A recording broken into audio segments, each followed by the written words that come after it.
नमस्कार, स्वागत है आप सभी का एजुकेशन कैट 6 में। और रुख करते हैं एक नई वैकेंसी अपडेट की तरफ। 38,926 पदों के लिए जो आईपीओ यानी कि इंडियन पोस्ट ऑफिस में जीडीएस और जीडीएस के अलावा बीपीएम और एबीपीएम के लिए पद आए हैं, उनके लिए जो छात्र आवेदन योग्य हैं उनके लिए मैंने कल आपको एक वीडियो बनाई थी। जी हाँ, ये वीडियो थी 38,926 पदों की भर्ती को लेकर और राज्य स्तर पर ये वैकेंसी निकाली गई है। बहुत सारे लोग बोल रहे हैं यूट्यूब पे कि आप भी आवेदन कर सकते हैं अन्य राज्यों में, लेकिन ध्यान रखिएगा, मैंने आपको इस वीडियो में एक चीज़ बताया है कि आप सिर्फ अगर आप हिंदी एज ए सब्जेक्ट आपका पेपर है तो ही आप हिंदी राज्यों के उन वैकेंसीज में आवेदन करने योग्य हैं, नहीं तो आप किसी भी राज्य में वैकेंसी कर नहीं सकते हैं। ये बातें मैं आपको प्रूफ के साथ दिखाऊंगा यहाँ पे।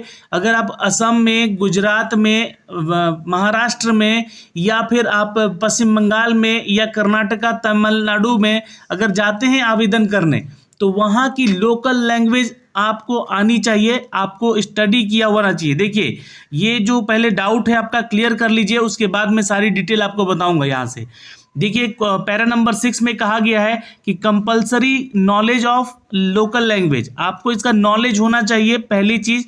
तो इसका मतलब क्या है कि सिर्फ आप अगर बोलना जान गए, आप सीख गए कि आपको बंगाली आती है या असमीज आती है या गुजराती आती है, तो क्या आप वहाँ पे योग्य हो गए अभ्यर्थी? नहीं, यहाँ पे बातें लिखी गई हैं कि the candidate should have studied, उनको पढ़ा हुआ होना चाहिए द लोकल लैंग्वेज, जिस राज्य की लोकल लैंग्वेजेस हैं वहाँ की, name of the local language. और ध्यान रखिएगा, चाहे वो हिंदी हो, संस्कृत हो, हिंदी हो या गुजराती हो या असमी हो या बंगाली हो या तमिल हो या तेलुगु हो, ये सभी भाषाएं वहाँ की उनको स्टडी किया होना चाहिए। एटलीस्ट, आगे देख लीजिएगा, यहाँ पे बोला गया है at least up to 10th standard as the compulsory और इलेक्टिव सब्जेक्ट होना चाहिए। हिंदी में, हिंदी का पेपर देखिए जनरली अगर देखा जाए तो दिल्ली में, बिहार में, झारखंड में, राजस्थान में, मध्य प्रदेश में, उत्तर प्रदेश में और उत्तराखंड में, ऐसी जगहों पे आपको जो है इन हिंदी राज्यों के में, राजस्थान में, है ना, ऐसे राज्यों के जो एज ए सब्जेक्ट आप इलेक्टिव पेपर हिंदी लेके पढ़ लेते हैं। हिंदी आपने अगर मेन सब्जेक्ट में रखा है 10th में तो हिंदी आपको पेपर देना ही होता है। तो आप इन राज्यों में तो आवेदन कर सकते हैं क्योंकि यहाँ की भी लोकल लैंग्वेज हिंदी है, लेकिन लोकल लैंग्वेज आप बंगाल में जब जाएंगे तो वहाँ हिंदी नहीं होती है। आप एज ए सब्जेक्ट आपने हिंदी में रखा है, अगर वहाँ से बोर्ड एग्जाम दिया है बंगाल से, आपका पेपर हिंदी रहा है तो आप हिंदी में दे सकते हैं वहाँ पे आवेदन। लेकिन लोकल लैंग्वेज वहाँ की पे मांगी गई है, तो उस स्टेट का जो लोकल लैंग्वेज है मैं आपको यहाँ से दिखलाना चाहूँगा। ये देखिएगा, ये एक चार्ट दिया गया है कि उस स्टेट का ये जो लोकल लैंग्वेजेस है इसको आपको आना चाहिए। असम के हैं तो आप बंगाली और बांग्ला जानते हैं तो आवेदन कर सकते हैं। असम के हैं तो असमीज और असमोइया जानते हैं या बोडो जानते हैं तो ही आवेदन कीजिएगा। छत्तीसगढ़, बिहार से हैं, आप हिंदी जानते हैं तो ही आप आवेदन कीजिएगा। गुजरात में है तो गुजराती जानते हैं तो ही इस क्षेत्र के लिए आवेदन कीजिएगा।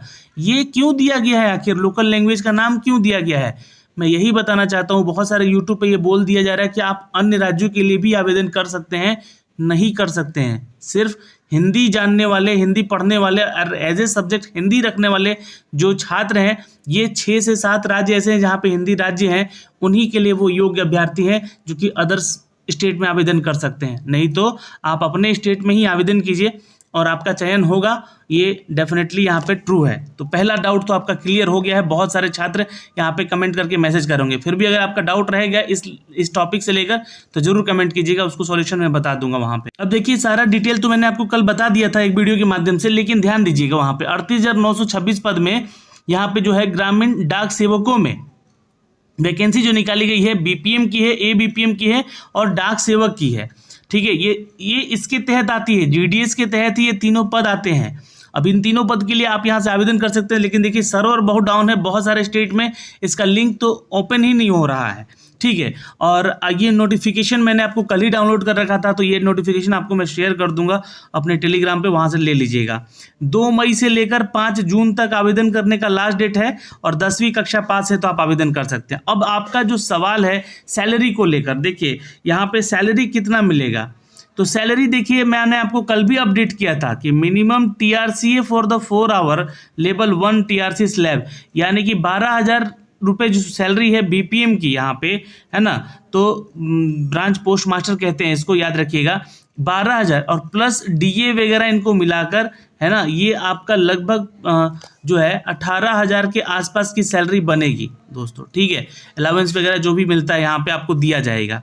और ABPM और डाक सेवकों के लिए 10,000 है, तो ये कुल मिला के, है ना, 15,000 के आसपास जो है लगभग आपकी सैलरी बनेगी।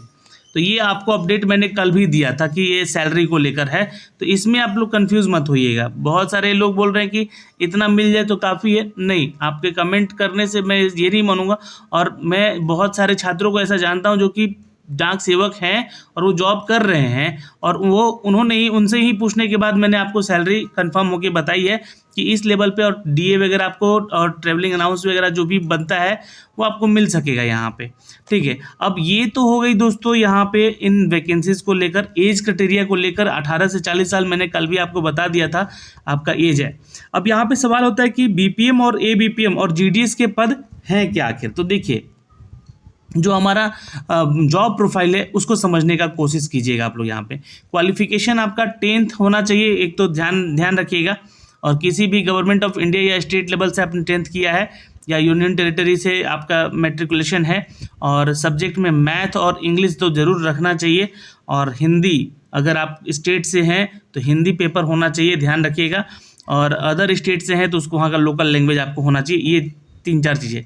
नॉलेज ऑफ साइकिलिंग आपके पास होना चाहिए, अगर आप स्कूटर वगैरह चलाते हैं, मोटरसाइकिल वगैरह, तो उसके लिए आपको डिक्लेरेशन देना होगा एक्सचेंजर 3 पे जाके, जो फॉर्म है उसको बताना होगा, आपको ड्राइविंग लाइसेंस वगैरह वहाँ पे प्रोवाइड करना होगा।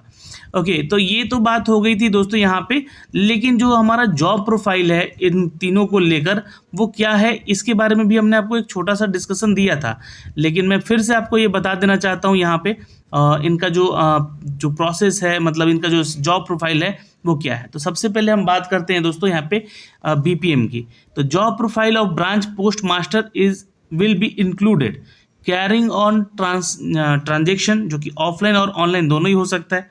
यानी कि ब्रांच पोस्ट मास्टर की जॉब जो होती है दोस्तों, ये कैसी होती है, तो हैंडल्ड डिवाइस या फिर मोबाइल डिवाइस या स्मार्टफोन का उपयोग करने के लेकर यहाँ पर ब्रांच पोस्ट ऑफिस और इंडिया पोस्ट ऑफिस, यानी कि जो IPBP है ना, IPPB है ना, IPPB यानी कि इंडियन पोस्ट पेमेंट बैंक कहते हैं इसको, इसमें लेन देन जो होता है ये ऑफलाइन या ऑनलाइन दोनों ही मोड पे होता है।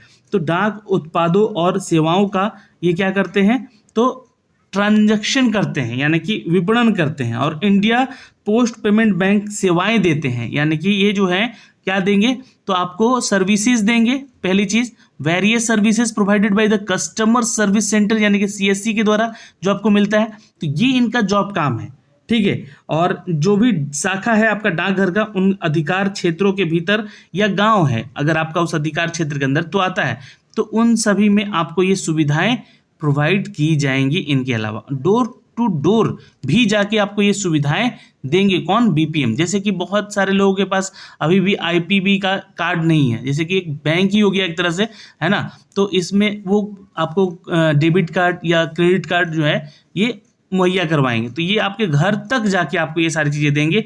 इनका ये जॉब प्रोफाइल है, ठीक है। तो ये हो गया यहाँ पे पहली चीज़, तो है ना, और जो भी आपका मेल वगैरह आता है और सब कुछ जो है उसको देख रेख करते हैं, आपकी समस्याओं का निराकरण करते हैं। ओके, मेंटेनेंस ऑफ रिकॉर्ड और upkeep the handle device, mobile device, smartphone, ये आपको जो दिया जाएगा उसका मेंटेनेंस भी रखना है आपको यहाँ पे। Branch post master has overall responsibility of smooth, timely and the functioning of the post office including mail conveying and the mail delivery. ही और सी, आप जो भी हैं, might be assisted by the assistant branch post master, यानी कि आप किसको असिस्ट करेंगे, ये सारी चीज़ें असिस्ट करेंगे आप ABPM वाले छात्र को। तो अब ABPM वाले का जो पोस्ट है उसको लेकर यहाँ पे अगर पूछा जाए कि उनका क्या काम है, इसको कहते हैं सहायक शाखा पोस्ट मास्टर, है ना। तो इनका काम है कि सहायक शाखा पोस्ट मास्टर की नौकरी जो प्रोफाइल है, ये टिकट, स्टेशनरी की बिक्री, घर पर डाक की डिलीवरी या जमा भुगतान, या IPB यानी कि जो पोस्टल बैंक है, अन्य जगहों पर लेन देन करना, handle device, mobile device, smartphone का उपयोग करके ये काउंटर ड्यूटी करते हैं। मतलब कि पहले बैंक के क्लर्क जो होते हैं बैंक में बैठ के ही काम करते थे, बट इनका काम क्या है कि आप डोर टू डोर जाके ये काम कर सकते हैं। डाक उत्पादों और सेवाओं का जो है इंडियन पोस्ट पेमेंट सेवाओं का और ग्राहक सेवा केंद्र यानी सीएससी का ये जितना भी सेवा है ये प्रदान करेंगे। सेवाएं, शाखा, डाकघर, अधिकार इनके क्षेत्र में आएगा। ये इनका भी काम लगभग बीपीएम जैसा ही है, बट ये इनको असिस्ट करेंगे कौन? बीपीएम। ठीक है, तो सबसे हाईएस्ट पोस्ट है यहाँ पे बीपीएम का।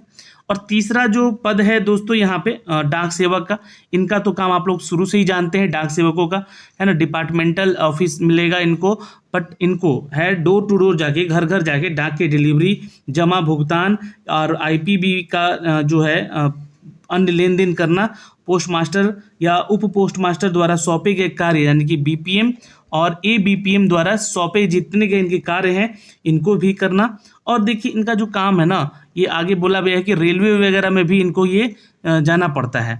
ठीक है, तो मान लीजिए कि रेलवे की कुछ मेल आते हैं आरएमएस वगैरह से, तो वो सब भी यहाँ पे डिलीवर करना, शॉर्टिंग करना, उनको छांटना, किस जगह का है ये आपका डाक, कहाँ का पहचाना है, ये सारे काम इनको है। इनको एक मेल बैग भी मिलता है यहाँ पे, और ये इसके जरिए ट्रांजेक्शन करते हैं यानी कि ट्रांसशिपमेंट करते हैं इन सभी बैग के जरिए अपने सारे डेटाज को, यानी कि इनके मेल को, इनके डाक को, उनके आईपीबीबी के जो भी वर्क होते हैं उनको। तो ये सारे काम हैं इनके, तो ये इनको काम असाइन किया गया है। डाक कार्यालयों और व्यावसायिक कार्यालयों में डाक सेवक मेल बैग की प्राप्ति करते हैं और प्रेषण जो है ये बैगों के ट्रांसमिटमेंट और उसको संभालेंगे, यानी कि जो भी ट्रांसमिटमेंट होगा इसको ये संभालेंगे कौन? डाक सेवक का ये टोटली काम होता है दोस्तों। तो ये आप लोग काम समझ गए। सैलरी मैंने बता दी, और अन्य राज्यों में क्या आप आवेदन कर सकते हैं ये भी आपका डाउट क्लियर कर दिया मैंने, कि जो आपका अन्य राज्यों में कौन कौन से छात्रों, जो कौन कौन से छात्र हैं जो कि अन्य राज्यों के लिए आवेदन कर सकते हैं। आप बंगाली हैं, आपको हिंदी नहीं आती है, तो आप बिहार के लिए, यूपी के लिए आवेदन मत कीजिएगा। आपको हिंदी आती है और आपका एक एज ए सब्जेक्ट, चाहे वो इलेक्टिव पेपर हो या मेन पेपर हो, आपका हिंदी जो है होना चाहिए आपके सब्जेक्ट में। बहुत सारे लोगों का हिंदी होता ही नहीं, संस्कृत होता है, तो संस्कृत अगर है तो आप नहीं आवेदन कीजिएगा। ठीक है, हिंदी है तो ही हिंदी राज्यों के लिए आवेदन कीजिएगा। आप अगर बंगाल से हैं या असम से हैं तो असमीज जानना चाहिए, आपको बंगाली जानना चाहिए। गुजरात से हैं तो गुजराती आना चाहिए, महाराष्ट्र है तो मराठी आना चाहिए। ये सारी चीज़ें आपको आनी चाहिए, तभी आप अन्य राज्यों के लिए आवेदन कर सकते हैं। तो ये हमने आपको एलिजिबिलिटी क्राइटेरिया बता दिया कि 10th के आधार पर ये इसका चयन होगा। और सिलेक्शन प्रोसीजर जो है आपका कम्युनिकेशन ऑफ सिलेक्शन होगा, यहाँ पे 10th की मार्कशीट के आधार पे ही आपका चयन होगा। अब बहुत सारे छात्र पूछ रहे थे कि किस राज्य में मतलब जो है सबसे कम कट ऑफ हो जाए कि हमारा सिलेक्शन हो जाए। तो देखिए परसेंटेज के ऊपर ये आधारित है पूरा का पूरा, और ये ग्रेड पॉइंट आपका दिया गया है। आप लोग अगर इन ग्रेड पॉइंट्स में आते हैं, है ना, तो ही आप समझिएगा कि आपका चयन होगा, नहीं तो बहुत ही ज़्यादा इसमें सिलेक्शन का प्रोसीजर है ना पेचीदा है। अगर मान लीजिए किसी दो छात्र का एक जैसा यहाँ पे नाम और आपका नंबर वगैरह है, तो आप लोग ये मान के चलिएगा कि आपका जो एज के आधार पे आगे आपको प्रेफरेंस दिया जाएगा। अगर आपका वो भी एज भी सेम है तो अल्फ़ाबेटिकली नेम यहाँ पे सर्च करके आपको जिसका नाम ए से आएगा पहले उसको प्रेफरेंस दिया जाएगा। तो इस तरह से प्रोसेस होता है ना, जो पिछली बार हुआ था उसी के आधार पे मैं आपको बता रहा हूँ। तो टोटल जो है यहाँ पे वैकेंसी है 38,926, जिसके लिए आप छात्र यहाँ पे आवेदन करने के लिए जो भी प्रोसेस है मैंने आपको बता दिया है।